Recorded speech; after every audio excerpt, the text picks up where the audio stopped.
Welcome to Channel 3 on Water Crisis in Nigeria. Today, we are honored to have James Newley, who recently visited Nigeria. Thank you, Jesse, for having me. Just to start with some quick geography here, what is some general information about Nigeria? Well, Nigeria's capital just happens to be right in the middle of Nigeria, called Abuja. Nigeria also has an area of 356,669 square miles, and yet it holds 152,217,341 people. That is a lot of people for one small area. I'm surprised. So what does the economy look like in Nigeria? It so happens that Nigeria is rich in one common resource, oil. However, many of the people are extremely poor, so poor that more than 70% of Nigerians live on $1 a day. $1 a day? This shows how the U.S. is more of a developed country than Nigeria is. Back to the topic of water, what are some major water sources in Nigeria, including access to water? Most Nigerians get their water from underground wells, Lake Chad, Niger River, and Benue River. Sadly, though, it can take up to 4 hours for a Nigerian woman to get water that might not even be clean.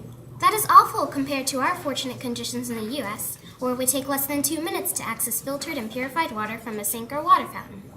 So then, what are some major water concerns in Nigeria? One problem is that Lake Chad shrinks to half its size during the dry season. Also, since oil is such a big industry, it has gotten a little out of control and has leaked into some waterways. Because the water is so unclean, then what is happening with the sanitation in Nigeria?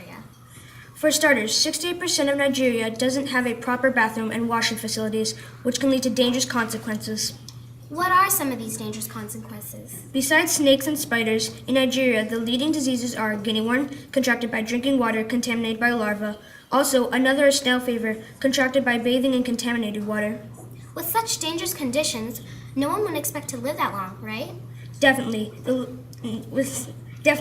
The life expectancy is 52 years old for both males and females. Sadly, infant mortality rate is 93 deaths out of every 1,000 births. Oh my goodness! The U.S. has an infant mortality rate of 6.8 deaths per every 1,000 births. This is so horrible. Is any organization trying to stop this?